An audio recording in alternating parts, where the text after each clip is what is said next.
Good evening. Welcome everyone to another live stream here on the channel. It's your host, Danny Dhaiphong, and I'm going to get right to it and introduce our very special guest this evening to cover, in particular, the Israeli attack that happened just about 4 days ago. And we're going to get into everything Middle East, everything West Asia, as well as move into other geopolitical developments. But without further ado, please do hit the like button as you come onto the stream. That helps boost the stream in the algorithm. Be sure to go to the video description and find all the places where you can support the work here from Patreon, Substack, and so much more. I want to thank all the moderators for coming tonight to help out with the chat. I want to thank all the viewers today for coming. But now let's get to the guests. So first, I want to introduce, of course, returning friend of the show, frequent guest, Scott Ritter, former UN weapons inspector and U.S. Marine Corps intelligence officer, geopolitical analyst now, and commentator, military analyst, and so much more, author. Scott, how are you? I'm doing great, thanks. Yourself?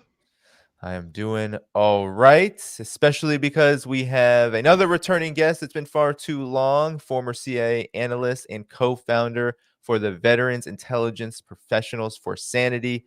It is Ray McGovern. Ray, good to see you. Thank you, Danny. Thanks for inviting me. Of course, of course. Well, I want to begin with the strike that Israel conducted on Iran. This happened, I believe, October 25th. Do not quote me on that. But the strike that happened that Friday, it is shrouded in mystery in many respects. And I want to begin with you, Scott, to discuss what exactly happened, because we have multiple reports coming from all sides about how much damage was done. And we have, on the one hand, Iran talking about how this strike was largely thwarted. And then we have Israel and even some on the U.S. side in the mainstream media talking about this strike as being incredibly impactful, having damaged multiple air defense systems. Scott, help us sift through the fog of war here. Well, I mean, it's very difficult. I used to do battle damage assessment for a living during wartime, during the Desert Storm. I helped plan major strike packages that would go into Iraq to strike specific targets. I know what it takes to put a strike package together. And then I would evaluate the results, the battle damage assessment using the various intelligence resources that were available, primarily overhead collection, but you get your pilot reports and you get SIGINT, you get to listen to what the enemy says is happening or isn't happening. Things of that human intelligence will factor in, and then later on, I had the opportunity, sort of unique, as a UN weapons inspector, to actually physically inspect the targets that were bombed not too long after they were struck, and to see the difference between reality, meaning I'm on the ground seeing exactly what was struck, talking to the Iraqis about what damage was done, what wasn't done, what I thought had been done when I was a battle damage assessment officer, looking at all the intelligence, what the pilots said that they had accomplished, and what we wanted to accomplish to begin with the strike. So I'm familiar with the entire process, and therefore I would say that history shows that rarely do the pilot reports and the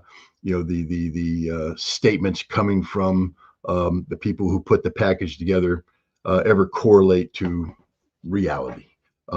It's a lot more difficult to hit a target than people think. And it's, even if you hit the target, to hit the target the way it needs to be hit to destroy the target is likewise not something that's easy.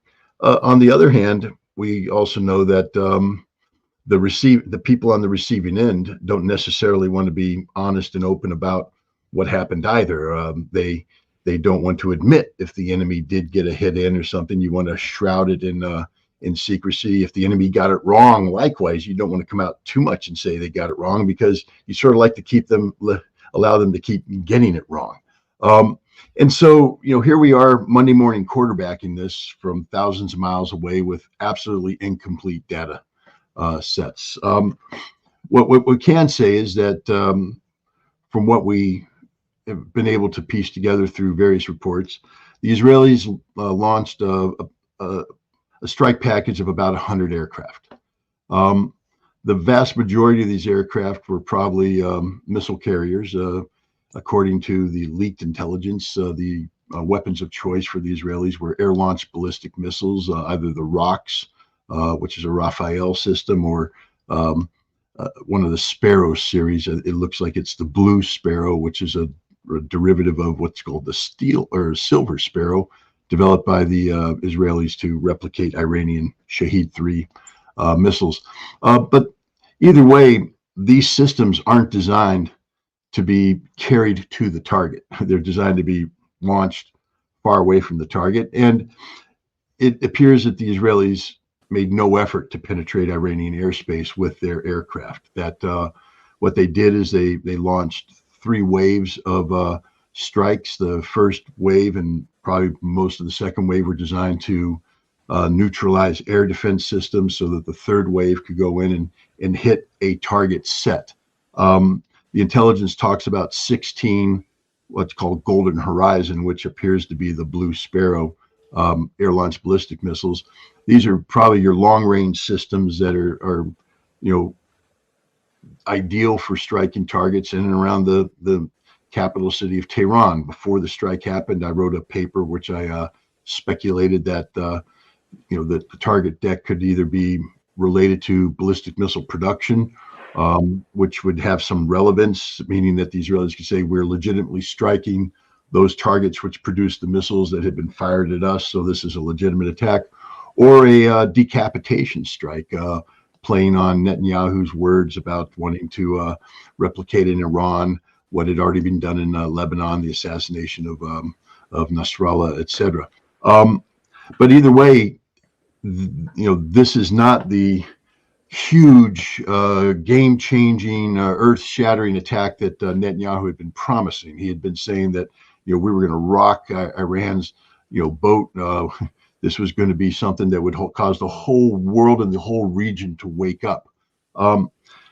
No, 16 missiles isn't that much. When one of the first strikes we launched in Iraq against the Iraqis was against the Taji missile production and storage facility north of Baghdad. We used B-52 bombers that fired 35 air-launched cruise missiles, conventional air-launched cruise missiles. And these 35 missiles hit 8 distinct targets. So there's a lot of target replication, et cetera. And it looks like, with 16 Golden Horizon missiles, you're going to be able to hit around 8 targets, because generally speaking, you're going to put 2 systems on each target to get the result that you want. That's just standard targeting practice. And it appears that the Israelis were going for the Parchin missile facility. There's some overhead imagery that suggests that some targets may have been hit on that. And that's it. It doesn't seem that they achieved much of anything. Parchin has had industrial accidents in the past. When you're doing solid rocket motor production, and you have an accident, things go boom dramatically. A lot of flame, a lot of smoke, a lot of thunder, a lot of shaking, and it's visible from Tehran. There's nothing coming out of Tehran that shows Parchin going boom. There's no flame. There's no smoke. The imagery shows what looks like some impact points. I have to tell you, it's very deceptive. If the construction type that you see at Parchin is standard solid rocket motor production, construction. The Iraqis had a plant outside of Baghdad called the Balat al-Shuhada plant. It was a German built solid rocket motor production facility, very similar in layout and design as the Parchin plant. We bombed the hell out of it during Desert Storm. and didn't do a damn thing to it. I mean, it's just built to absorb, punishment. And the other thing we learned is that the Iraqis were very good at evacuating the valuable production equipment in these facilities. So even when we hit something and got a direct hit, there was nothing in there. My understanding is that the Iranians got a couple hours heads up from the Russians, and that given that they'd be fools to leave, very valuable mixing equipment, in place. And so I believe they, like anybody would have, pre-identified evacuation areas. They would remove this stuff to those evacuation areas, and whatever the Israelis hit, it didn't accomplish anything. That's my understanding. It's also my understanding that the Israelis, again, none of their aircraft penetrated Iran. They weren't designed to penetrate Iran. They weren't intended. They launched from around what we would call Balad Air Base, Salahadin province, north of Baghdad. That's an area that the Israelis were familiar with, because when the United States had a major base in Balad, the Israelis flew in and out of there all the time as part of covert operations, etc.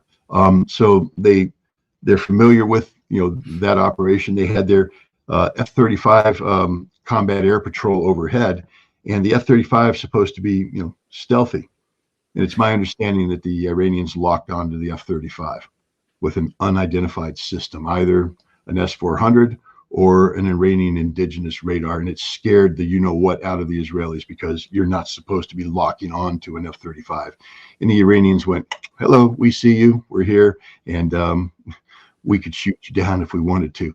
And that caused the Israelis to actually abort part of their mission. So not every rocket got off.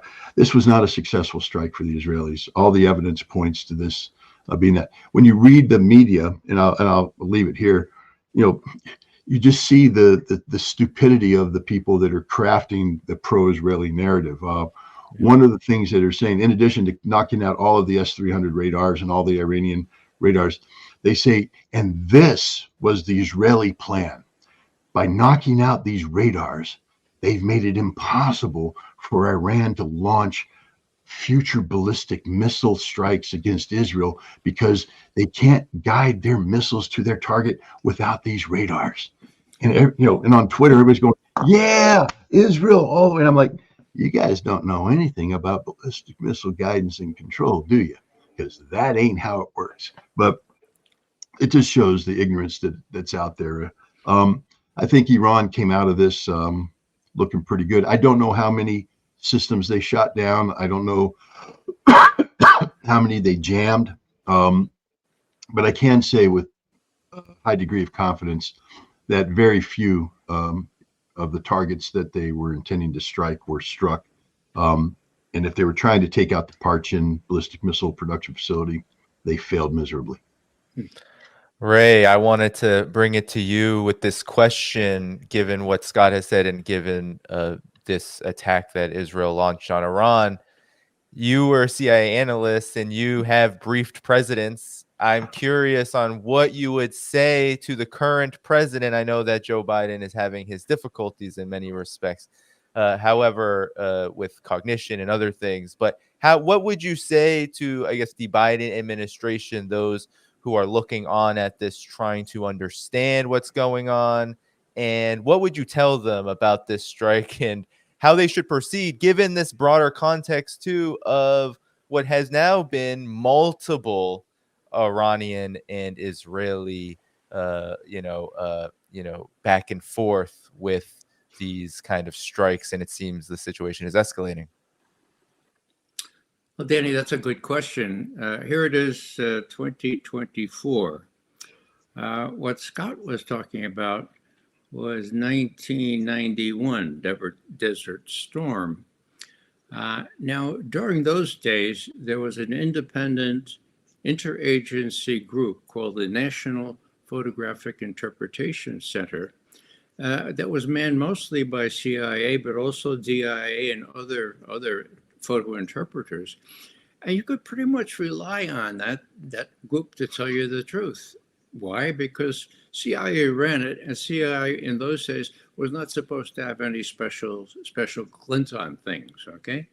Now, that dissipated in 1996 when John Deutsch, who was head of the CIA, decided that he wanted to be Secretary of Defense, and his best friend, Bill Perry, said, yeah, this is guaranteed, but you might want to give an extra special thing to the Pentagon.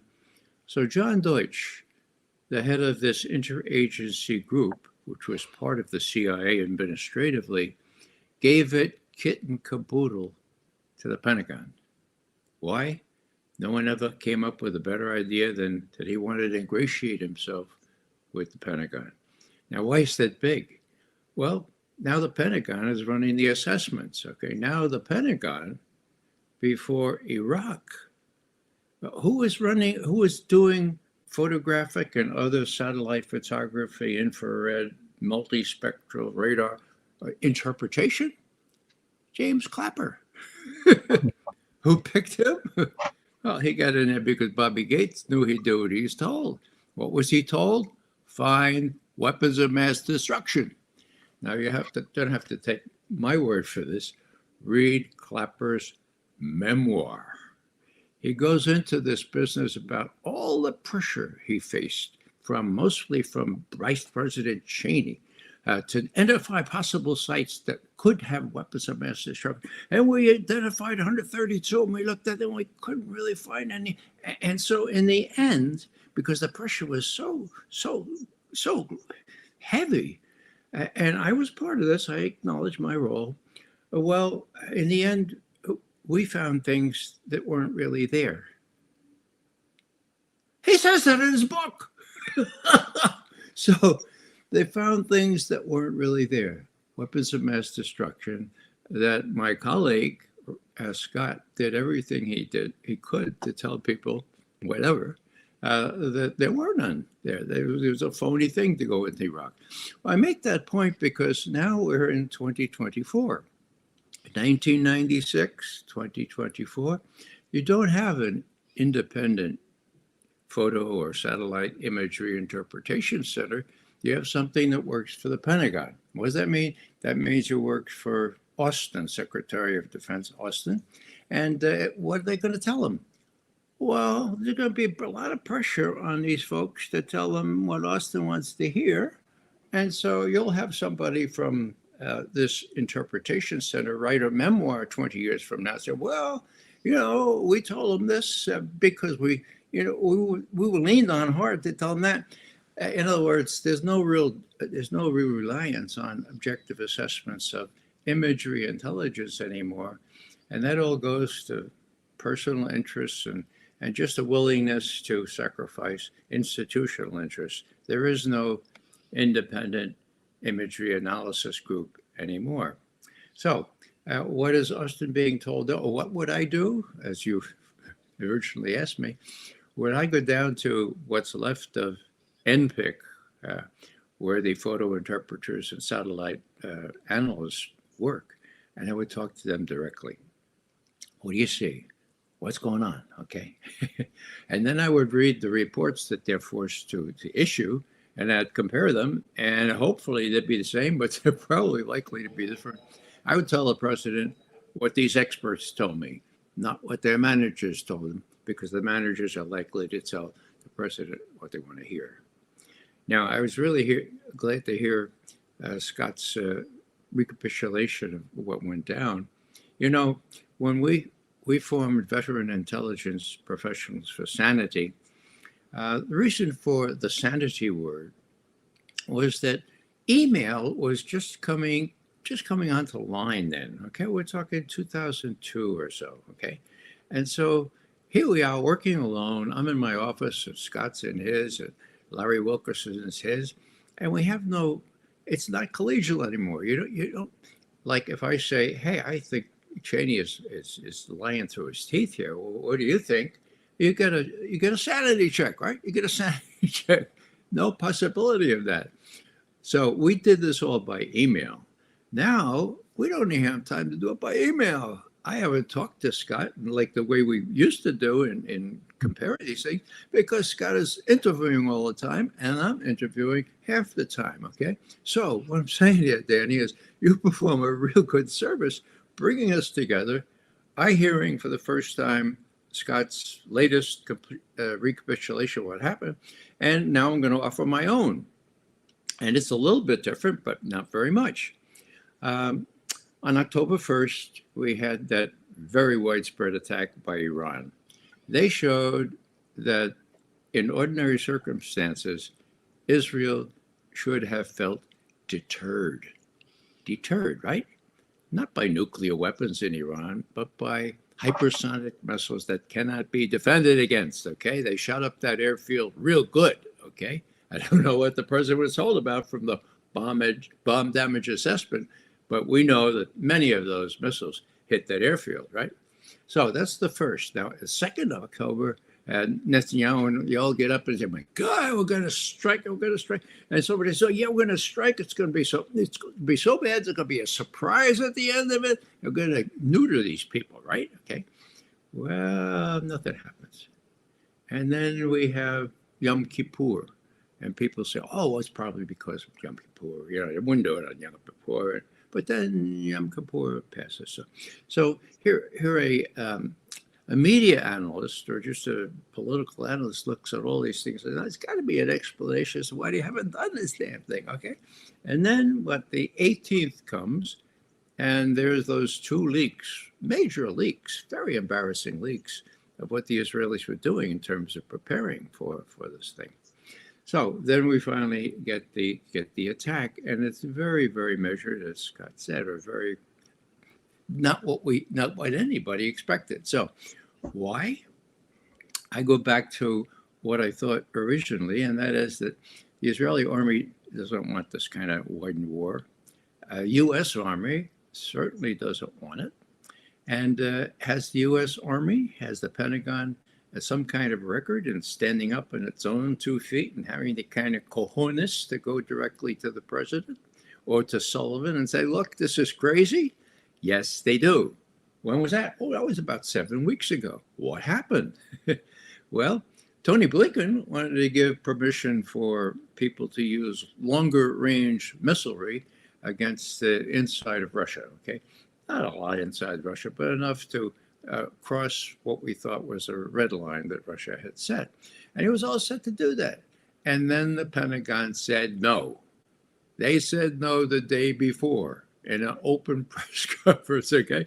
So the next day when Keir Starmer came from London to give Biden the target list and all that kind of stuff and get permission to use his Storm Shadow mesh, it has U.S. software in it, proprietary software. So that's one of the reasons. So what happens? Well, the president's just been told the military doesn't go along with this. Blinken doesn't know what he's talking about. And Sullivan says, listen to the military this time. Long story short, the military overruled the fellow who I think can appropriately be called Netanyahu's lawyer, Tony Blinken, okay? Now, why all this? Well, that created a precedent that was pretty much unprecedented in a long time. And the Israelis are looking on this, and the Israeli army is looking on this. And as I reconstructed, the American army is saying there were 2 4-stars that went to Tel Aviv. What, to participate in retaliating? Because I don't think so. My view, my guess, was they went, look, don't give Netanyahu the idea he can do this with impunity, or worse still, that if he does this and he gets in trouble, we'll go in automatically, okay? We know what a mousetrap is. When we see one, we're going to tell Biden, don't be mousetrapped. Now, that would have been idle chatter were it not for that precedent that I just set, the one on Ukraine, where the military prevailed. So this is largely guesswork. But the way I look at it, from the 1st to the 18th, they were really kind of deterred by the military being reluctant to join in this fray, and our military telling Israeli military, look, you tell Netanyahu that we're against it, okay? We don't know if we're going to prevail this time. It's very sensitive politically, but we're going to tell Biden, don't do it if you get into dire straits. So if that's what happened, then on the 18th, we have this leak, which Scott would know better than I how much that might have prejudiced these plans that the Israelis had. They were very detailed, and they had to hurt somewhat. So I think the conflation of this report, that the two reports that were highly classified and leaked by someone who apparently wanted to stop World War III, big deal. I think between that, the reluctance of the militaries and the release of these two documents accounts largely for the circumscribed nature of this attack.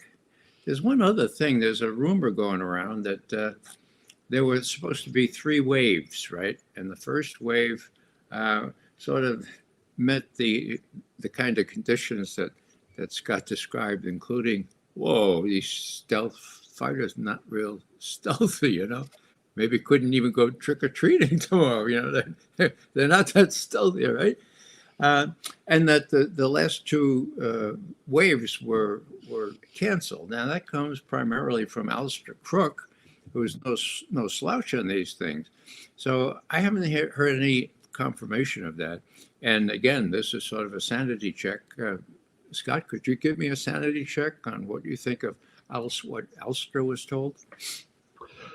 Look, I have nothing but the highest respect for Alistair Crook. He's just so that people know, he's a former Secret Intelligence Service officer, MI6, with extensive experience in the Middle East, especially with the Palestinian-Israeli issue.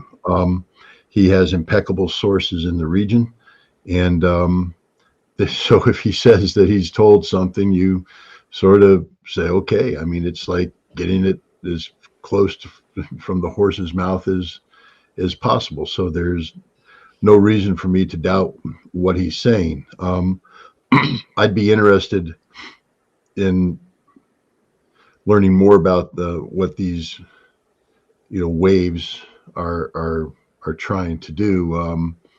Having planned some strikes in the past, the idea of 3 waves, you never suppress enemy air defense. You fully and what you don't want to do is go in and kick up a hornet's nest and then have that hornet's nest totally active and buzzing and send another wave in. So were these waves going to different target sets? In Iran, one against apparently Tehran. Were there other target sets? It just again, I trust Alistair implicitly, and his sources have historically proven to be 100% correct. Just the military guy in me, this just raises a lot more questions that has my poor little brain begging for answers. Scott, I actually want to bring you back in here to talk about the overall situation, given where we're at when it comes to these escalations with Iran launched by Israel, and of course with U.S. backing or maybe U.S. consternation, because you have Iran saying that perhaps they will strike back. There have been some in Iranian officialdom talking about there will be a harder strike on Israel coming, while there are others who say, well, okay, let's wait and see what happens from here. But nonetheless, I think from what we have discussed here, we are looking at Israel's strike at the very least being overall ineffective, and therefore saying a lot about where both Israel and the United States are at when it comes to Iran. But also Iran fits into a larger picture here, because there obviously is a much bigger conflict, a much bigger war that has been brewing that we've been talking about on this show here in West Asia. So, Scott, where are we now, given what Israel has done, regardless of its successes and its failures? Where exactly are we now when it comes to this overall situation in the Middle East? Well, we need to know what Iran's intent is here. I believe that Iran did not have full knowledge beforehand of October 7th, and that the Hamas attack on October 7th and what transpired thereafter took Iran by surprise, and that they needed to come up with a policy on how to deal with this. And the policy that Iran came up with was a policy of managed escalation, using the total resources of the so-called axis of resistance to operate in support of Hamas, not to operate in concert with Hamas towards a greater objective. See, there's a difference there. If Iran had planned this, then Hamas's actions are the initiating strike in a larger campaign designed to achieve a broader result than simply the Hamas desire for a Palestinian state. I don't see Iran having a broader intent here. Iran seems to be operating in support of Hamas's objectives, and so escalation management is the name of the game, and that's something that both Hezbollah and Iran have been doing quite effectively, using Hezbollah capabilities, using capabilities out of Syria and Iraq, using Ansarallah in Yemen, and using Iran when necessary. But the goal isn't to create a broader regional conflict. And one of the reasons why I put a lot of emphasis on that is Iran's strategic objective to October 2023 was this dramatic geopolitical realignment that it was participating in, taking a lead in which we now know as BRICS. And Iran attended BRICS as a member, one of the new members, and the whole thing of BRICS. And just ask Putin how it was like to be sitting in a summit that you're the host for, and having people constantly remind you that BRICS is about de-escalation. BRICS is about the peaceful resolution of problems, to avoid violence-based solutions. And so there was a lot of pressure being put on Putin, to find a way to bring this Ukrainian conflict to an end. And similar pressure is put on Iran not to allow this to escalate, this conflict in the Middle East to escalate out of control. That's bad for everybody. It's not, it's not the BRICS brand. And, Iran, as a full-fledged member of BRICS, has to adhere to this. So I listen to the people saying Iran is going to strike back. And I say, why? Why?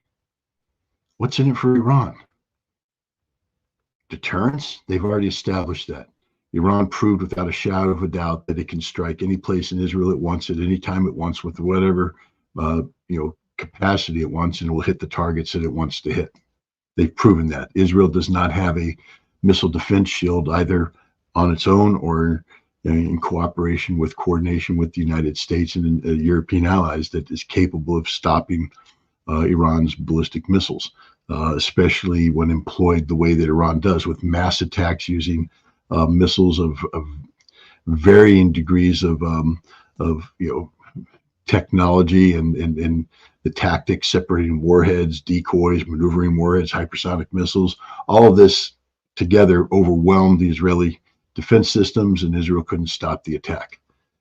So Iran has made it clear that it can attack Israel anytime it wants. Israel was supposed to send a signal to Iran saying, yeah, but you're going to pay it. You could pay a heavy price if you actually tried to hit us really hard. Israel didn't send that signal. That signal was not received.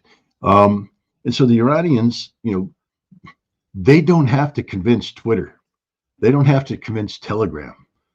They're not here to win the argument in Danny Dhaiphong's chat on the stream. Iran doesn't care about any of that. Iran cares what the principal players think, and Iran is a mature state, and they know what Israel knows. They know that Israel knows that Israel's attack didn't succeed. And they know that Israel knows that Iran's attack did succeed, and that if they want to continue this game, Iran has the upper hand. That's deterrence. And so why would Iran have to continue this game? Iran right now, go back to the strategic intent to support Hamas. Hamas is winning. I know that's hard for a lot of people to accept because they look at Sinwar being assassinated, and they look at, he wasn't assassinated, by the way, he was killed in combat. They look at, the casualties that Hamas is taking. They're looking at the genocide being carried out against the Palestinian people by Israel, and they're saying, how could you possibly call that a victory? Well, I've always said that the victory in the Gaza conflict is defined by Israel's objectives when compared and contrasted to Hamas's. Israel said that victory for them is the destruction of Hamas as a political force and as a military force. Right now, the Israeli army is collapsing. Don't take it from me. There's a retired Israeli brigadier general out there right now who's saying that the Israeli forces are so demoralized, going back into Gaza for the third, fourth time, fighting over the same territory that they thought they had conquered before. Now have to go back in the same place that their buddies died last time. New buddies are going to die, or they're going to die. The desertion rate in the Israeli army right now is between 12 and 24%, depending on the unit. Some reservists are just saying, we ain't going back. We're not doing it. We're not going to Gaza, and we damn sure aren't going to southern Lebanon. That is a death trap. Hezbollah is kicking their butts. I know, Scott, what are you talking about? They're blowing up tunnels, baby. They're blowing up tunnels. They show videos of Hezbollah guys surrendering and all that. Yeah, that's happening. But, Israel's supposed to be advancing on a 100-kilometer front, penetrating 20 kilometers deep, pushing Hezbollah back. At the max, they have a 2-kilometer penetration. That doesn't even work. They tried to take a hill last night. They got slapped off the hill. They went down to regroup in a valley. They got beat up in the valley. They tried to evacuate. They got ambushed on the evacuation. And that is the average day for Israel in southern Lebanon. And then in Gaza, it ain't any better. They don't own any part of Gaza. When they go to bed at night, they don't know if a Hamas person is going to come up out of the ground right where they've bivouacked. They don't know if their tank isn't going to get in it. They don't know. And every day it's like that. And the Israeli army isn't trained or, they're mentally not prepared to fight a war of this duration. They're not supposed to fight for this long. These are primarily reservist-based military conscripts. They're supposed to have this technological supremacy. They're supposed to go in and fight very short conflicts, weeks, maybe months. That's it. This thing's gone on for more than a year, and they haven't won anything. Their military is out of spare parts. Out of spare parts. Why? Because they weren't planning for this kind of conflict. They're starting to cannibalize their tanks. When the tank gets hit and it's not a total write-off, they evacuate. It goes back to a repair depot. Where guys will come in and do their magic, replace transmissions and engines and weld back on sprockets and everything. And next thing you know, the tank's back out there going. Not now. They don't have any spare parts. So to keep some tanks going, they have to cannibalize the tanks that they're supposed to be bringing out in service. They're running out of tanks. Israel was supposed to export a whole bunch of Merkava 3 tanks to Morocco and other nations. They stopped that because they have to bring the Merkava 3 back into service because they ran out of Merkava 4s. They're all blown up. Their people don't want to do this. Nobody wants to serve anymore. And the other thing about their military is it's collapsing from within from a moral standpoint. This concept of Israel's the most moral army in the world. Now, we know that's a lie because we've seen them shoot the women, shoot the children, and openly. I mean, we're supposed to feel sorry for an Israeli soldier who tells CNN, I ran over so many bodies in a bulldozer that I can't eat meat anymore. I don't feel sorry for you, dude. I think you belong in prison because you're a mass murderer. But they had a eulogy for an Israeli reservist that was killed in southern Lebanon last week. Haaretz reported this. They talk about, literally his comrades. We remember after October 7th, when you joined the reserve unit and we went into Gaza and you said you were going to kill as many Arab men, women, and children as possible to get revenge, and you did. I'm like, whoa, you guys are saying this out loud, huh? And then the other, but one of the better ones, we remember your sense of humor, how when we were down and depressed, you went and blew up Arab homes to entertain us. Really? And you guys are proud of this. And we remember your background, how you killed a Palestinian settler, and all. And I'm like, they're just admitting this out loud. And this is Israel. This is the same Israel that had people storming a prison to free Israeli soldiers and prison guards who raped Palestinian prisoners. They were freeing them because, according to the Talmud and their right-wing rabbis, they're permitted to rape Palestinians. This is the Israeli military. So not only do they not want to fight, those who are fighting are mentally ill, are criminal, are psychopaths. And Israel is no longer proud of this army. The Israeli society is waking up to the fact that the vaunted IDF, can't fight, doesn't know how to fight, doesn't want to fight. And B, when they do fight, they commit horrific crimes in the name of Israel. This brigadier general who talked about this has said that Israel is collapsing in on itself. It's lost the essence of, national, what defines a nation. It's gone. They've lost the world, which is true. I mean, the world's looking at these crimes saying we don't support these crimes. And so now you're the Iranians and you're looking at this and you're saying, we won. We won. Why do we need to attack Israel? We're winning. All we have to do is step back and let Israel defeat itself, which was always the Hamas plan, by the way. By attacking Israel on October 7th, the plan was from day one to lure Israel into Gaza and then let Israel defeat itself by doing what Israel naturally does, which is commit massive war crimes, genocide, uses collective punishment, etc. And the Hamas plan has worked like a champ. Today, around the world, everybody's talking about the absolute necessity of a Palestinian state. Nobody was talking about that on October 6th. So Hamas is winning, and it's Iran's job to let Hamas win. So I don't see Iran bending over backwards to launch some sort of strike against Israel. It makes no sense. Ray, given what Scott has said, again, that question of how would you advise the United States at this point, given that, this situation, especially with regard to Iran, even Israeli media is talking about a taboo being broken, but on their side, what they're talking about is they're looking at this as an empowering step for them, even though the strike that they launched has been questioned by many as not as strong as believed. But still, there is this growing move toward having this back and forth between Israel and Iran, and of course the United States backing Israel, continue. So do you see that happening, and how would you advise the United States on this very question? Because the overall trajectory looks like war with Iran. Well, Danny, the first thing I tell the president is he really needs to widen his circle of advisors.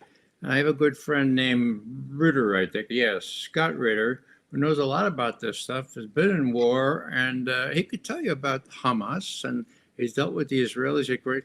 So, this is what needs to happen. Sullivan, Blinken, they're not really up to it.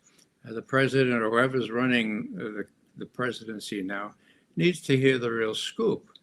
Now, I was really taken with Scott's presentation of the eulogy that was given for this one Israeli fallen soldier who did as much as he possibly could to kill as many Arabs as he set out to do. And I mean, I wonder how they ended up. So may he rest in peace. In a more serious vein, I remember October 8th of last year. I remember Scott saying, "Look, you know, don't be deceived into thinking the Israeli army is the best army in that part of the world. They're not really well trained. They're not up to dealing with Hamas.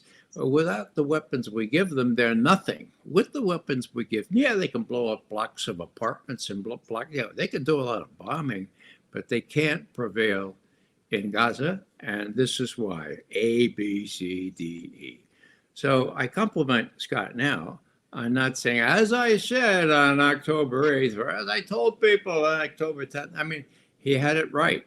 I believed them only because I knew Scott's record for not only knowing what he's talking about, but courage in saying it.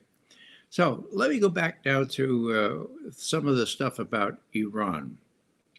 What's really interesting here is that while the U.S., and I believe this to be the case, was trying to tell Netanyahu, look, a lot of this is public now, I think it's real, don't hit the nuclear sites in Iran, don't hit the oil facilities, keep cool, do you really have to do this?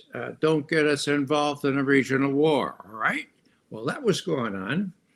I believe that the Russians were trying to persuade the Iranians in the same kind of vein. Don't get sucked into regional war. The last thing we want is a regional war. Our good friends, the Chinese, hate the notion that they lose so much oil from closing that strait. They don't want it. Nobody wants a regional war. We're in BRICS now. You're in BRICS now. You got some really big companions. Relax now. Don't go too far. Now, do I have any evidence of that? I do, yeah. There was a treaty to be signed, the Russia-Iran treaty. It's been in negotiation for almost 3 years now. And earlier this year, they were saying, oh, it's all just about concluded. All it needs is a signing ceremony. Let's do it at BRICS. Let's do it at BRICS. And everyone is assuming, oh, this is interesting. There's going to be this mutual defense treaty equivalent. Now, it's not the kind of treaty that really binds one country to come to the immediate assistance of the other if the other's attacked, but it's tantamount to that. It's like the Russian-Chinese treaty. It's like other treaties, not a literally defense treaty, but very much like that. So what happened? Well, we have the Americans working on the Israelis. The Russians send Shoigu, the head of their National Security Council. And then they send many IL-76s, transport planes, with radar, with jamming devices and so forth. And they tried to tell the Iranians, look, we're trying to make sure that you don't get sucked into a war that we don't want. And besides, you have all these big companions there. Now, that appears to have worked because the Iranians were after October 1st, they were sitting pretty in their view, and they didn't need any real response to an Israeli attack unless the Israeli attack was the kind that the U.S. people, the U.S. military, tried their best to attenuate, to make not so bad. So that's what I'd say about the treaty. Was there a lot of pressure? Yeah, there was a lot of pressure, I think, by the Russians on the Iranians. And I'd be interested, I don't know the details about how successful these defense missiles were, but there were reports that S-400 missiles had been delivered by Russia to Iran. They're the most sophisticated, to my knowledge. I wonder if there's any evidence that they had been used against these Israeli things. Scott, you probably know that. There's been no evidence of that so far that I'm aware of. There were some press reports early on about the S-400 being delivered to Iran. The problem is, as anybody who's dealt with the air defense systems before, these things require extensive training. During the Gulf War, Desert Storm, I fall back on that which I'm familiar with. The Israelis they had crews in Fort Bliss, in the United States undergoing down at the White Sands missile test range their train up for using the Patriot system. And then the Iraqi missiles started flying, and so the Israeli government demanded that these forces come back and fall in on the missile batteries, but they weren't fully trained up on this. They had to use different tactics. The Patriots designed to be in automatic mode, but because the Iraqi missile performance was greater than that of the standard Scud, they were blowing missiles off, chasing shadows. So they had to go into manual mode, something the Israelis weren't trained up. We had to send our missile crews in, and it took a long time for this thing, and they didn't shoot down a single Scud. I bring that up because the idea that Russia sent these S-400s that the Iranians hadn't been trained up on, and that these now are supposed to be fully integrated into an existing Iranian air defense structure and operate seamlessly. It's a very high bar. I don't see that happening. What I do see is that the Iranians,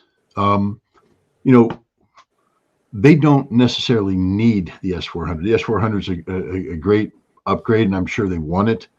But let's just keep in mind that they're a very technically advanced nation with some of the best engineers and scientists out there.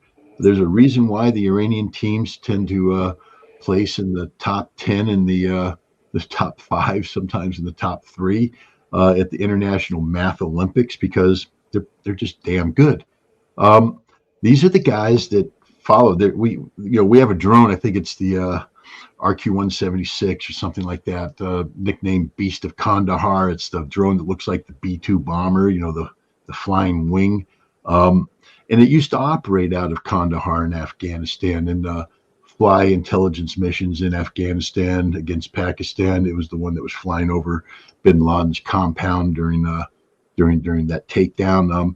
And it often flies over Western Iran, targeting, doing reconnaissance there. The Iranians parked a team outside of Kandahar, and they intercepted the communications that took place between the Beast of Kandahar and its ground control station, the people at the airfield who take it off. And then once it gets to altitude, they do a handover via satellite to a crew that's operating out of Nevada or some other place in the United States to fly it.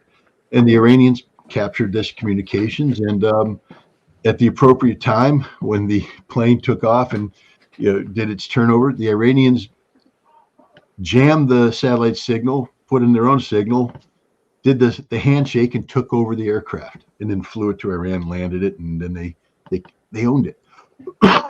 My point is, the Iranians have been watching us do things in Afghanistan, in Iraq, in Syria. Things that involve F-35 fighters, F-22 fighters, F-15 fighters, F-15Es, F-16s, F-18s, the whole gamut. They've been collecting the flight profiles, performance characteristics, radar cross sections, radar signatures, weapons performance, every aspect you have about how the United States Air Force fights, and by extension, therefore, how the Israeli Air Force could fight. And they've built air defense systems that have factored all of this into it. So the idea that the Iranians have to have a Russian solution in order to effectively defend against Israel or the United States is absurd in the extreme. They have purpose-built air defense systems that have been designed from scratch to take on the most advanced aircraft that the United States has. So, I think that, for instance, the system that locked on to Israel over Iraq wasn't the S-400.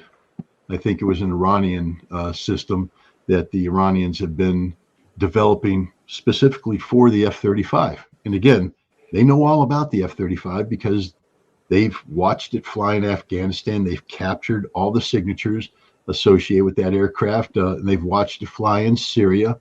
And they've captured all the signatures associated with that aircraft. And they've built an air defense system specifically designed to take on the F-35 and F-22. And we'll see what the future holds. Again, the S-400 is a capable system. And at some point in time, if Russia has in fact provided that system to Iran, Iranian crews will be trained up on that system. Till which time, if the S-400 is inside Iran, my guess is that it's going to be manned by Russian crews, and that it will be used only for point defense of nuclear sites or leadership sites, that the rest of Iran will be left to indigenous Iranian air defense capabilities. Yes, to close on the Middle East, I wanted to talk about Hezbollah a bit, because we saw Benjamin Netanyahu's apartment be targeted by a Hezbollah drone, which has led to some factions of Israel's defense, I guess, blob, its foreign policy establishment, looking to strike Iran because they blame Iran for this. So strike Iran again because of Hezbollah's actions. But on October 1st, when Iran struck Israel, we also had, just a day before that, I believe, Israel announced this ground operation into Lebanon, particularly to subdue and neutralize Hezbollah. And of course, the assassination of Saeed Hassan Nasrallah was a big part of the lead up to this. But now we see Hezbollah talking about evacuation orders for settlers.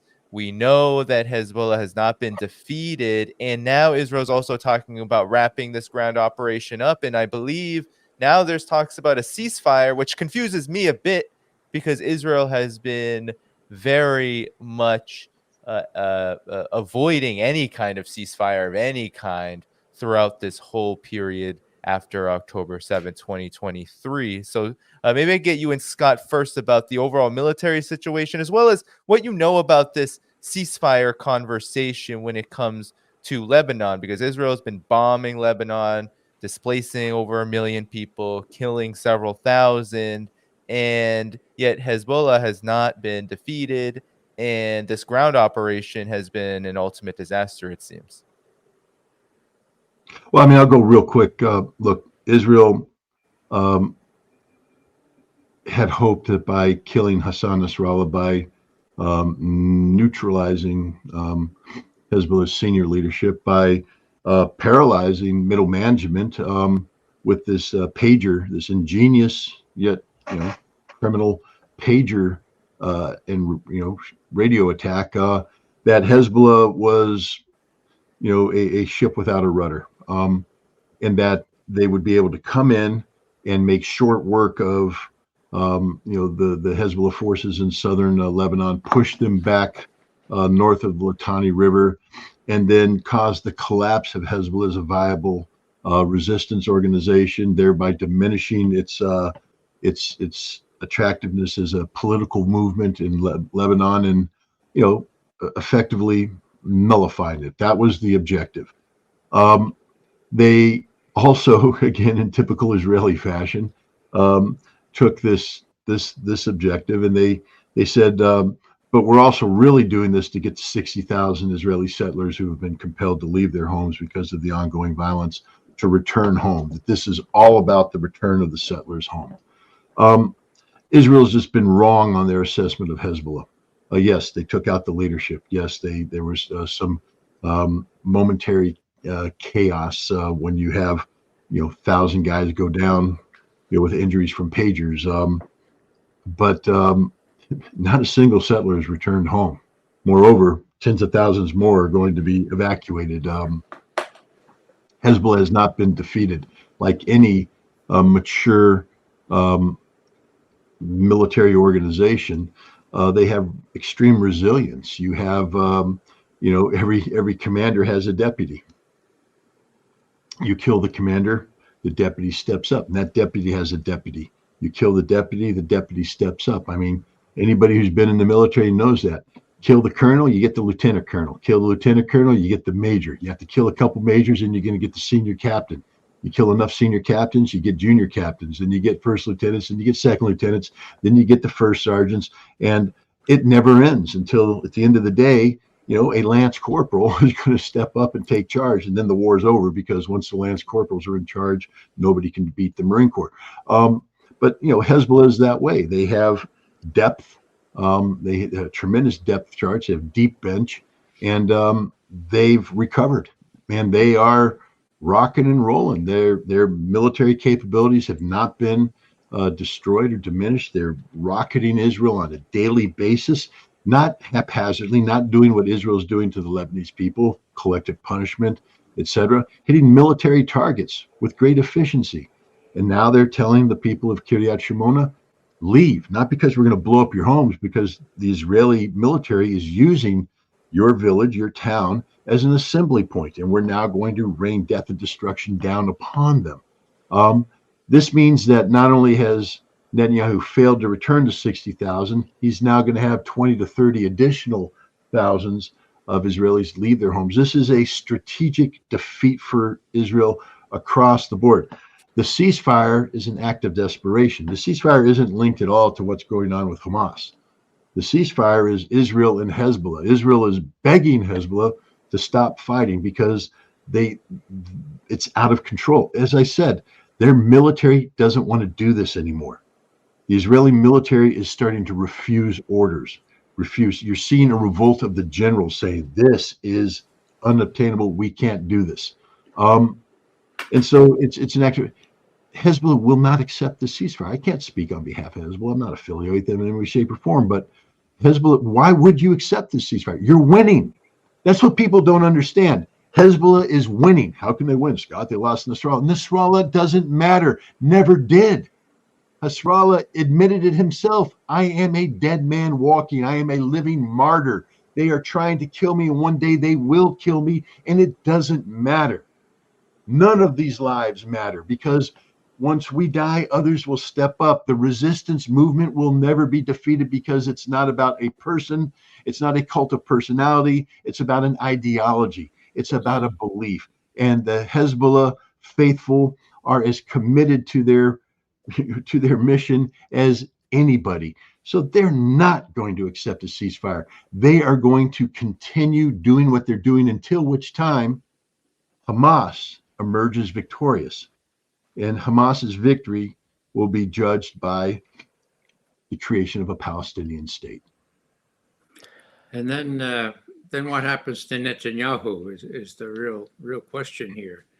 Seems to me that Netanyahu has been grievously guilty of the old Greek classical flaw, tragic flaw, in the tragedies of hubris. He's had this thing going with the United States forever, but there are limits to how much he can accomplish in Israel. All these people that had been up there, not by Lebanon, still not going home. Scott predicts that 30,000 more will not be able to stay there. Hamas is not dead. And so what does a person like Netanyahu do in such circumstances? That's really scary. Because, he thought, well, this is what he said in, 2001. He was in a private home with some real supporters for his party. And there was a videographer there, and he said, turn that thing off, but he forgot to turn it off. Now, I've watched that video more than once. I transcribed it. This is what Netanyahu said. See if you find a tinge of hubris behind it. The main thing, this is a quote, main thing first and foremost is hit those Palestinians hard. Not just one hit, but many painful, so that the price will be unbearable. The price is not unbearable yet. A total assault on the Palestinians to bring them to a state of panic that everything is collapsing. Fear that everything will collapse. That's what we'll bring them to. A woman interrupts. Wait a minute. At that point, the whole world is going to say, What are you, occupiers? The world will say nothing, says Netanyahu. The world will say that Israel has the right to defend itself. Woman. But so you're not afraid of the world, Bibi? No.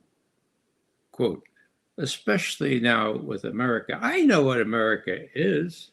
America is a thing that can easily be moved in the right direction. The Americans will not bother us. Let's suppose they, the Americans, will say something to us. Israelis? So they say it. So what? 80% of the American people support us. It's absurd. We have such great support there, and we say, what will we do now with such support? Why do I give a rendition of this? Not only to illustrate hubris on steroids, but to say, I don't think it's 80% any longer. I think there are enough Americans that are just horrified, as I am and as Scott is, at the notion that our country is not only supporting but enabling genocide, that this guy, Netanyahu, is going to lose the support of a lot of Americans despite the lobby and despite all the campaign contributions. The bets are off after this election. We'll have to see. We know that there's no real prospect that Trump, if he wins, will be any better than Biden with respect to being an arch Zionist. But those things change. And while on the ground, Netanyahu is increasingly unsuccessful, and while he's challenged more and more, not only from the right that he should finish these people off, but from what remains of the left in Israel, well, my fear, of course, is that he'll resort to the Samson option, which you probably know is using his nuclear weapons. And, this kind of mentality is not above doing precisely that, or at least threatening to do precisely that. So there's talk now about Iran developing a nuclear weapon.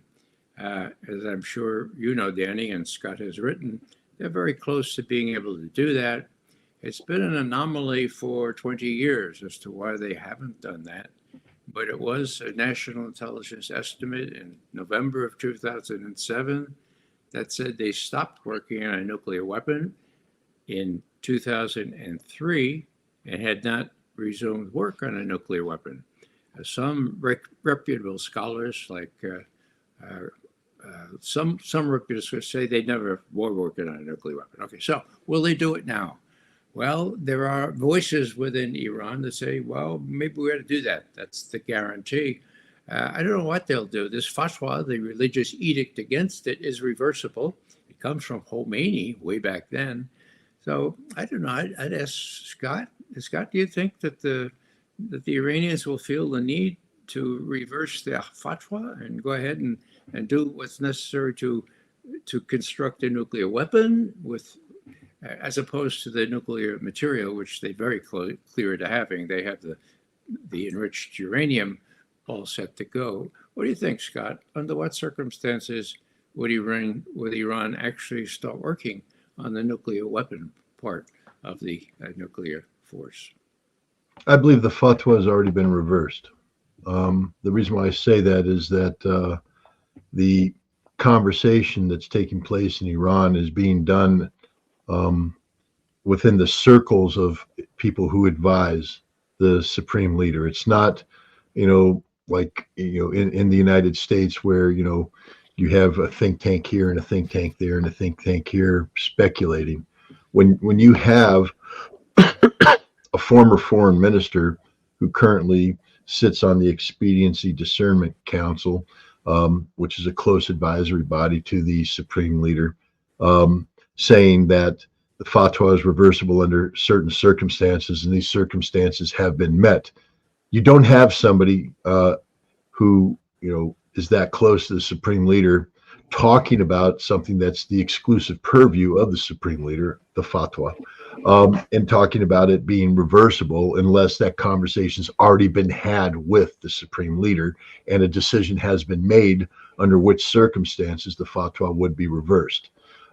We had a very senior member of the uh, Iranian Revolutionary Guard command, the man responsible for for the nuclear aspect of it, say the same thing, that this is reversible and that we can do this. You have the people in the parliament saying that writing a letter to the supreme leader saying, we advise you to reverse this fatwa and to begin preparation for the bomb. Again, none of this stuff happens in a vacuum. It's happened because this conversation has already taken place inside the inner circles of the Iranian leadership, and a decision has been made that the fatwa is reversible, and they've specified the conditions under which it will be reversed, and several of these advisors have said those conditions have been met. So I believe that the decision has been made to reverse this. That doesn't mean they've actually done that yet, because in order to do this, in order to build a nuclear weapon, Iran will have to withdraw from the Nuclear Non-Proliferation Treaty. They will have to end their safeguards agreements with the IAEA inspectors, kick the inspectors out, and then do a major diversion program. It will only take them a matter of days to run enough 60% highly enriched uranium hexafluoride feedstock through the advanced IR6 and IR8 centrifuge cascades that they've put in to get it up to the 90+% level needed for for a nuclear weapon. It doesn't take that long at all. Iran has all the processes in place. They've installed the centrifuge cascade already. That went in back in July. It's there. It's ready to be used. As I said, they can get enough fissile material for a bomb within 3 days. They can have enough for 3 to 5 bombs within a little bit more than a week. And if you use a gun design, which is just so simple, even in World War II, the bomb we dropped on Hiroshima was a gun design. It wasn't the design that was tested in Alamogordo. That was a plutonium design, an implosion weapon, very sophisticated, very difficult to produce. Gun design is so easy, so basic. You didn't have to test it. You knew it was going to work. So everybody's saying, well, the Iranians will have to test it. They'll have to do this. Not a gun design.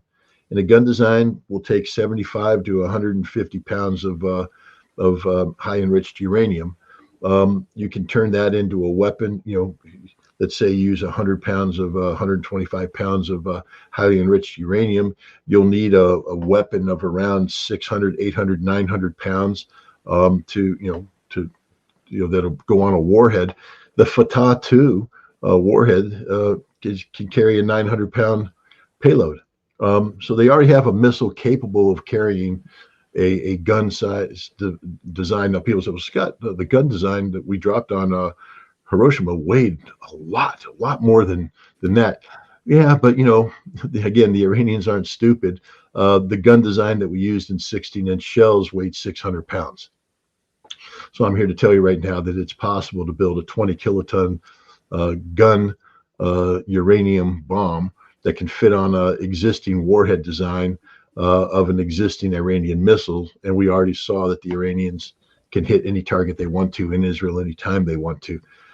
So I think the decision's been made. And if Israel's stupid enough to move forward and attack Iranian nuclear infrastructure or target Iranian leadership or do something that puts Iran's existential existence into play, then the fatwa will be immediately revoked. And Iran already has all the pieces in place to have a nuclear warhead on a missile within a week, ready to deliver against Israel. Danny, could I ask one more question? Of course. This is great. I'm getting an education here. So the Israelis' capability for intelligence gathering will know exactly when and what the Iranians are doing in terms of reversing the fatwa and building a nuclear weapon. Will they let them do it, or will they strike first with their own nuclear weapon?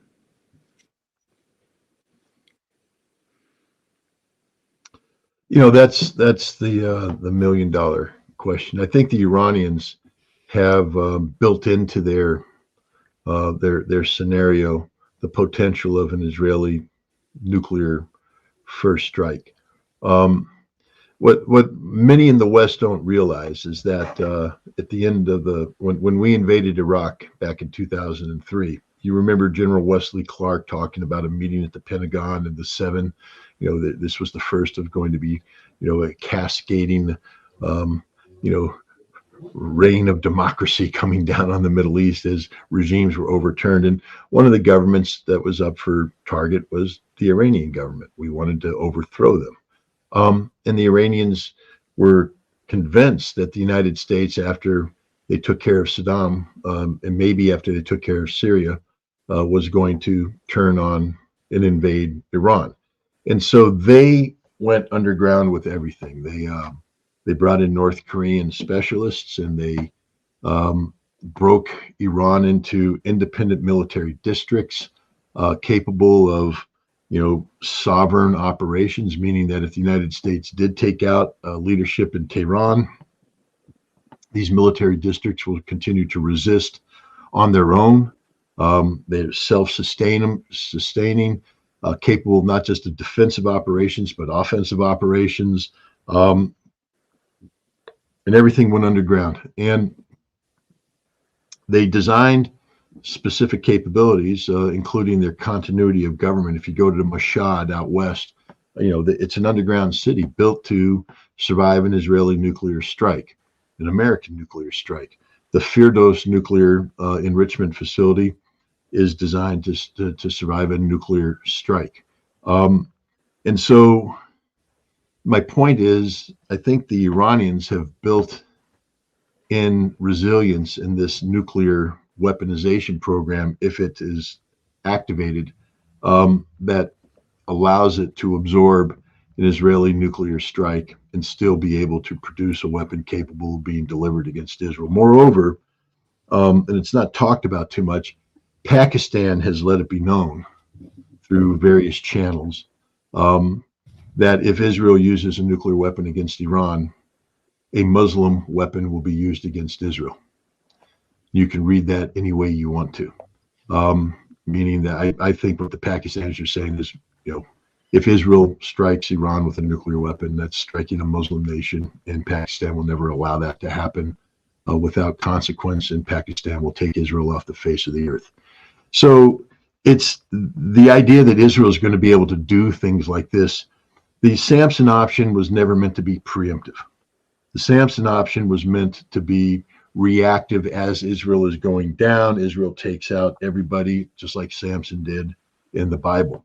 What we're talking about here is an Israeli preemptive nuclear strike, which is the suicide of Israel. Israel will never survive politically if it carries out a preemptive nuclear strike under any conditions, under any circumstances. So I don't see Israel doing this. I don't see Israel launching a preemptive nuclear strike against Iran. And I don't see the United States doing it. Barack Obama's worst nightmare, because if you go back to the Joint Comprehensive Plan of Action, the Iran nuclear deal that was negotiated in 2015, the whole idea was to get a 1-year breakout window, meaning that you have this plan in place, and even if Iran decides to violate this plan, it'll take them a year from the moment of violation to be able to produce enough fissile material for a nuclear weapon. Because Obama was looking at the continued U.S. policy was so ineffective that Iran was going to get to a position where it was literally weeks away from having a nuclear bomb, and then that would create impermissible stresses on American decision making on how to respond to this. We needed at least a year to be able to do this kind of stuff. Guys, we're down to days. It's over. I mean, Donald Trump laugh every time. Iran will never be allowed to have a nuclear weapon. Hey, Donnie, baby, they got it, and there's nothing you can do about it. Joe Biden, not on my watch. Iran will never. Joe, they got it, and it's your fault. 100% your fault, Joe. You could have stopped this. You could have prevented this. You could have brought the JCPA back into play. We could have got the inspectors back in. We could back, maybe not to a year breakout, but we could have 6 months, 8 months with inspectors in place, and no reason for Iran to change its fatwa. But no, you had to be stupid. And so here we are right now, where Iran has basically wiped the slate clean. They're down to having a nuclear bomb within days of the political decision being made. There's nothing the United States, Israel, or anybody can do about it. It's over. The idea that we were going to checkmate Iran and prevent them from going nuclear, it's over. Iran will go nuclear anytime it wants to go nuclear. And I have to say that until which time, the world has the wherewithal to talk about the denuclearization of Israel, you're never going to get Iran to walk its nuclear program back. Never. Yeah. It will never, ever, ever, ever happen, because it's the only thing that keeps them alive. Yeah, definitely. I mean, why would Iran walk back on such a thing, especially given where we are at now? Gentlemen, do you have time for one more topic, 20 more minutes? If not, that's okay. We can tap out, but how are you guys doing? Okay. I'm following Ray's lead, man. I mean, if let me put it this way: if Ray's going to keep on this forced march, I'm going to keep on this forced march. I will not quit before Ray McGovern. Well, that's the spirit.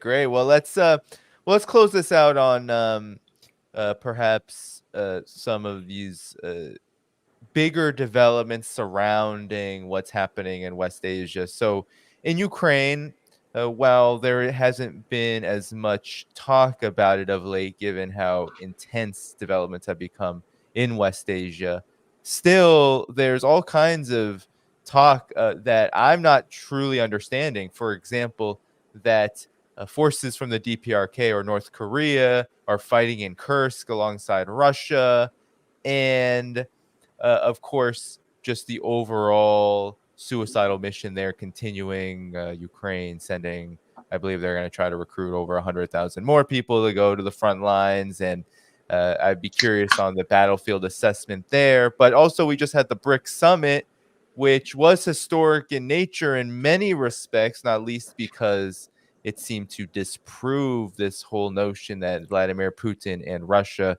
are isolated. We had some very interesting developments happen there.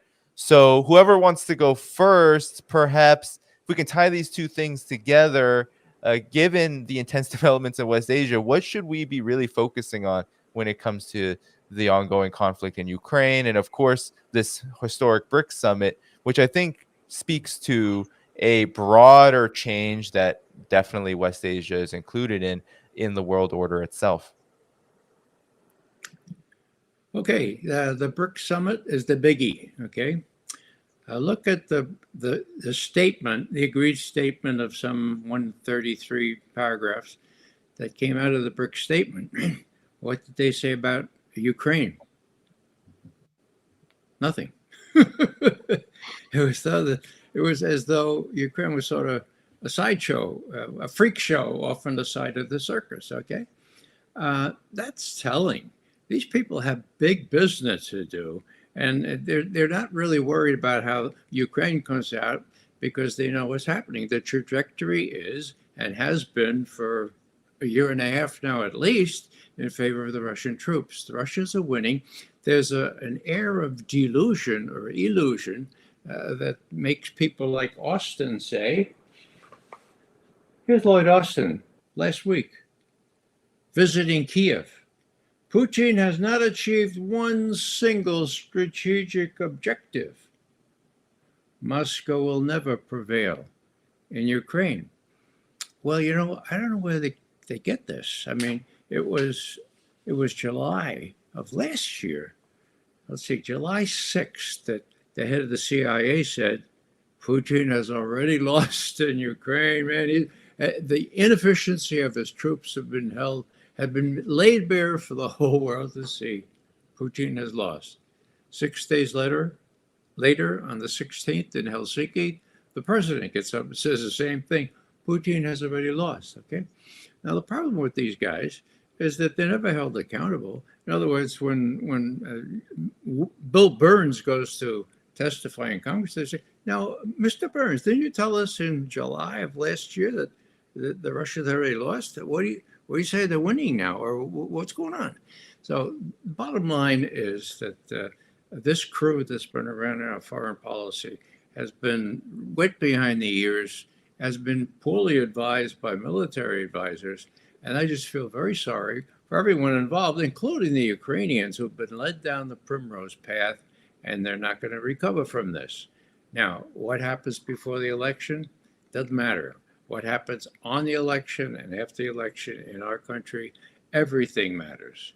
And it looks like people are beginning to realize that they were wrong about the Russians running out of ammunition or the Russians running out of troops. They transposed that. It was really the Ukrainians. And there are no missiles and there are no more armaments to give the Ukrainians. So that's going to peter out. And it's going to be an awful black eye on the West. And so the only remaining question is, can the West tolerate this? This would be the disintegration of NATO, or at least showing NATO up to be a paper tiger, as Mao Zedong warned about a half century ago. Paper tiger. Well, what will they try to do to prevent that? The Russians are afraid that the only thing they could employ would be a nuclear weapon. That's why you have all these exercises and all these admonitions from Putin. Say, look, we have tactical nuclear weapons too. We're exercising them with Belarus. But don't forget that we can meet any threat you have with nuclear weapons. I don't think it's going to happen now. Certainly, well, in the next week is what's important. But the Russians are very much worried about the fact that there is a Samson option on the U.S. side. The U.S. has faced the Russians with what John Kennedy, President Kennedy, said was something to be avoided at all costs, and that is forcing another nuclear superpower to have to choose between using nuclear weapons and defeat, okay, and retreat. Now, Ukraine is going to have to retreat. Russia, the U.S. and NATO is going to have to recognize that they've been defeated. Now, what choice are you going to do? You're going to retreat? Well, if they have any good sense, they will. But if I were sitting in the Kremlin, I would worry about what they would do to preserve what left of their presidency, and what they might be persuaded to do to make sure that the Ukraine thing is not seen as an indelible blot on the reputation of the West. And I don't know what they could choose other than using nuclear weapons. I'll turn it over to Scott now, if he wishes. Well, let's start with North Korean troops. I don't know what to make of this story. It's a wonderful piece of propaganda for the West to say that Russia is suffering such a manpower deficiency that it has to turn to North Korea to mobilize the manpower necessary to liberate Kursk from the Ukrainian invader, because that's what it's saying. Let's parse that out a little bit. Kursk is some of the most sacred soil in Russia. It's up there with Stalingrad and Leningrad. I mean, this is where the Soviet army, defeated the Nazi German army in one of the greatest tank battles in history. This was an affront to Russia to have this NATO-backed Ukrainian army penetrate into Kursk, and it's an affront that's going to be, erased by Russian military power. The idea that North Koreans are now going to come and operate on the most sacred Russian soil imaginable to resolve a problem that is Russia's to resolve, it makes no sense whatsoever. And the other thing is, let's look at the units that are there right now. You've got the 810th Marine Brigade. You've got the forget the Airborne Brigade that's there. You got the Akhmat Special Forces. These are units that are commanded by men who've been trained in Russian military academies. They have common, tactics, common operation procedures, common doctrine. When the 8th Marines operates adjacent to the Akhmat Special Forces, they know how to, bring their lines together in seamless fashion. They can coordinate, can do passage of lines, they can do joint fire support control, all this stuff. They speak the same language. And now suddenly you're going to get a bunch of North Koreans who operate with different doctrine, different tactics, different language. And they're just going to pop in and to get plugged into the battlefield. There's not a military man alive who would say that makes sense. It makes no sense. None whatsoever. And we're not talking about the numbers we're talking about here are not game-changing numbers. We're talking about 10 to 12,000.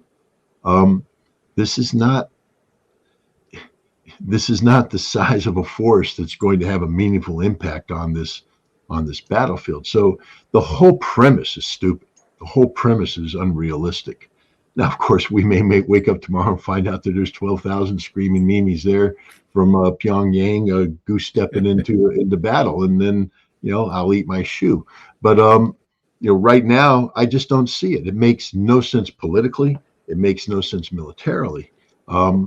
It's a non-starter. What Russia and North Korea did agree to at one point in time was that North Korea would provide construction troops who would come in and help the Russians with the rebuilding of the towns and villages and territories that are being recaptured from the Ukrainians.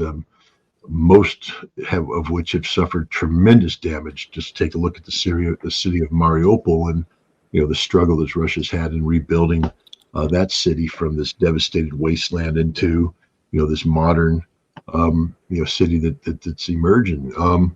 Russia could definitely use assistance in this regard, and so Korean military battalions, construction battalions coming in and providing that assistance is a possibility. It's also a possibility that the North Koreans might send liaison teams. So you might find at various levels of Russian military command Korean observers there to observe the Russians operating, to see how they function, to take notes, to go back and train up the North Korean army so that if called upon to implement Article 4 of the Russian-North Korean strategic agreement, which says that each nation can come to the assistance of other in times of war, in order to turn that theory into reality, you're going to need to have this kind of ability to integrate your forces. So,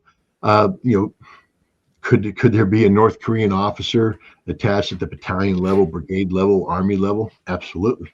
But the idea that there's a 12,000 strong Korean military force getting plugged in Kursk is absurd in the extreme. It's not happening. It doesn't need to happen. Russia is winning this war. The collapse that has been predicted by me for some time now is happening. I mean, it was inevitable. Military math dictates no other potential outcome. Ukraine has run out of manpower, run out of equipment, even their desperation. I mean, the one thing that's kept Ukraine viable has been these drones, their ability to manufacture drones at the local level and to incorporate them in the very innovative ways. They've been using these drones as a replacement for artillery.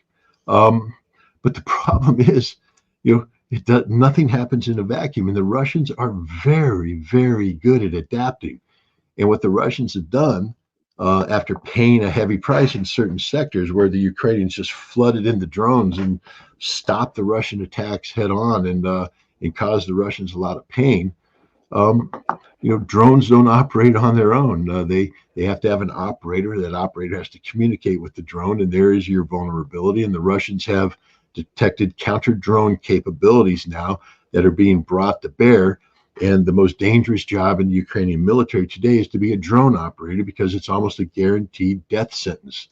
The moment that drone takes off, that drone operator is being targeted, and the Russians are slaughtering them, wiping them out, taking out entire units. And the Ukrainians now have lost even that that capability. And so now no manpower, no equipment, no drones, no artillery, no nothing. And it is total collapse on the front line. The Russians are making dramatic moves throughout. There's nothing the Ukrainians can do to stop it. There's nothing the West can do to prop Ukraine up anymore. And so, we are looking at a very desperate situation militarily for the Ukrainians, and it will translate into a desperate situation politically. I don't see the West doing anything about this. I think there's a growing recognition in the West that Ukraine has lost the war. What needs to happen now is for the West to get Zelensky to stop talking nonsense about Tomahawk missiles and this, that, and the other thing, and to say, how do you preserve what you can preserve? Because you're not going to be able to push the Russians back. Russia is going to keep every piece of territory. How do you prevent Russia from taking more territory? And the good news is, again, we come back to BRICS. BRICS may not have said anything about Ukraine in the statement, but they did say some important things. That the principles of BRICS is non-escalation. Non-escalation. What does that mean for Russia? If Russia is being pressured, as they are by everybody, to bring it into this conflict, to create the conditions conducive for negotiation, and Russia said we will negotiate, but it has to be done based upon the present realities of the battlefield, meaning we're winning, so we're not going to suddenly cede victory to you. There's a lot of people saying, well, this doesn't end until Russia has taken Odessa. I used to be one of those that believed that. I still believe strategically it would be a mistake to allow this war to end with Ukraine possessing Odessa. The same thing with Kharkov, the same thing with Sumy, Dnipropetrovsk, Mykolaiv. I think they all have to go to Russia, but they're not going to. Because right now you have the entire world accepting the fact that Russia owns Lugansk, Donetsk, Zaporizhia, and Kherson in Crimea, and that Ukraine's never getting those back, ever. That is the current reality of the battlefield.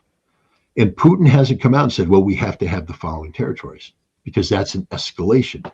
At this point in time, there is a surrender document that's ready to be signed, one that says that not only does Ukraine cede these territories to Russia in perpetuity, but that the West likewise recognizes this, and the sanctions that are linked to Russia's actions will be lifted. This is going to all be part of the deal. But the Ukraine that will emerge, yes, there will be restrictions on it. Yes, I believe that these territories we just discussed will be demilitarized, that they will be buffer zones, that Ukraine will not be allowed to have a military force, that there will be some sort of international observer force in there to monitor Ukrainian compliance, that Ukraine will have to adopt a new constitution along the lines of the Minsk Accords that respects the rights of Russian speakers, the Russian religion, the Russian language, etc. And that that certain political parties will be outlawed, that Stepan Bandera will not be the national hero. Things of this nature will have to happen. But the fact is, Russia, at this juncture, if Russia makes a move for Odessa or Sumy or Kharkov to keep it, this is an escalation. And this is China, India, everybody made it clear that that's not what BRICS is about. Russia made it clear that that's not what BRICS is about. And BRICS is very important to Russia. Very important. That is their strategic future. BRICS is more important than Odessa at this juncture. So I think that there's a deal here that's waiting to be had. It just requires Zelensky to accept reality. And right now he won't. But I think this winter will have one of the most sobering impacts on Zelensky possible, because not only will the collapse of his military be total, but so too will the collapse of his economy and his society and him politically. And as we roll into the spring of 2025, I think you're going to see Ukraine ready to sign a document of surrender dictated to it by Russia that will bring an end to this conflict. And the West will go along with it.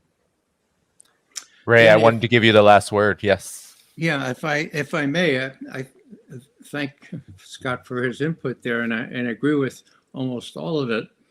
I think maybe it'd be good for the audience to sort of do a 10 years back sort of thing. When Obama saw what was happening in Ukraine, after tolerating that coup under his leadership with that lady and so forth, he came to terms with the strategic situation. Now, he looked at a map, which I don't think Blinken or Sullivan know how to do. And he said, look, I got that great big country there, Russia, you got Ukraine.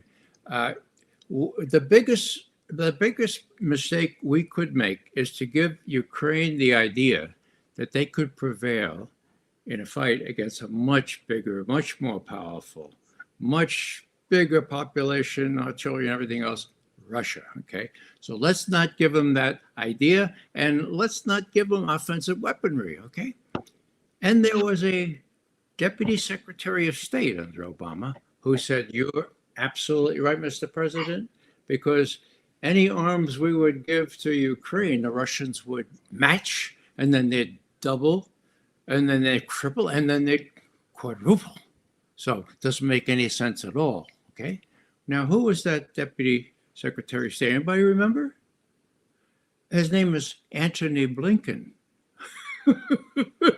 So Biden comes in and he wants to change the world. He's got this megalomania, and Blinken plays to it, not only in West Asia, but in Ukraine.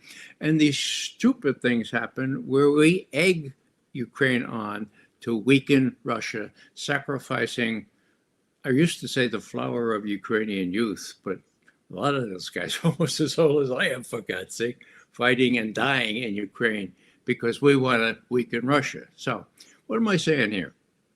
I'm saying that in that light, when Obama was prescient enough to tell his biographer, that guy in the Atlantic, Goldberg, he said, we have to be careful about picking what our core interests are. Now, Ukraine, that is a core interest of Russia. It's not a core interest of ours, okay? Well, Biden screwed the whole thing up, okay? Now let's go to the North Koreans. I agree with everything Scott already said. The Russians don't need the North Koreans to encircle the troops that Ukraine sent into Kursk, because they're already encircled. So are there North Korean troops in Russia? I think there are. The ones that are training that Scott referred to under bilateral agreements, but also I think there are others in there. What are they doing? Well, when Putin was asked about that 2 weeks ago, he said, "Oh, so you have satellite images of North Koreans in Russia." Well, that's probably some substance to that. Now, let me tell you what that means. That means we have a mutual defense treaty with North Korea, which has a phrase in it, Article 4, as Scott already said, which says each one is obligated to come to the defense of the other if there is an armed invasion. Okay? Whoa! So that's really important. In other words, we have these treaties with people who agree with us, and South Korea, take note. If you have any machinations in mind about North Korea, we are bound to come to North Korea's aid. So what does this mean? Well, this means that Putin thought it a really good opportunity to advertise the fact that not only does he have friends at BRICS, but he has allies, military allies in North Korea. Last thing here on the North Koreans. The North Koreans are coming, the North Koreans are coming. Well, maybe that means the South Koreans are coming. What do I refer to? There was one report from a fairly decent, from a blogger with a fairly decent reputation, that what Ukraine needs, of course, are not only F-16s, but pilots that can pilot these F-16s, right? And so when they looked around, and this is the story, okay? This is story, not verified. They looked around and said, oh, wait a second, South Koreans, they have more, they have 150 such F-16s and many more pilots. So, wow, let's get them to come to be based in southern Romania, and whoa, that would turn the tide. Okay, now, so the little charade here would be, you get the South Koreans committed to doing something stupid like this because they're all going to get shot down. Okay, but you'll justify it. That's the key. You justify it by the presence of North Korean troops in Russia. Now, North Korean troops in Kursk, well, that would be, if a couple of them showed up, that would show that the treaty is in effect. In other words, Russia has been invaded by Ukraine, North Korea. All three of those North Korean troops are there under the treaty to retaliate against Ukraine. So it's a complex sort of thing. The last part of it, which says that the U.S. has this plan, or NATO has this plan, to announce maybe in the next day or two, here comes the cavalry. Okay, here comes the South Korean pilots are going to turn the tide. We're all good in Ukraine. Don't worry about it. Just vote for us, and we'll see what happens on November 6th.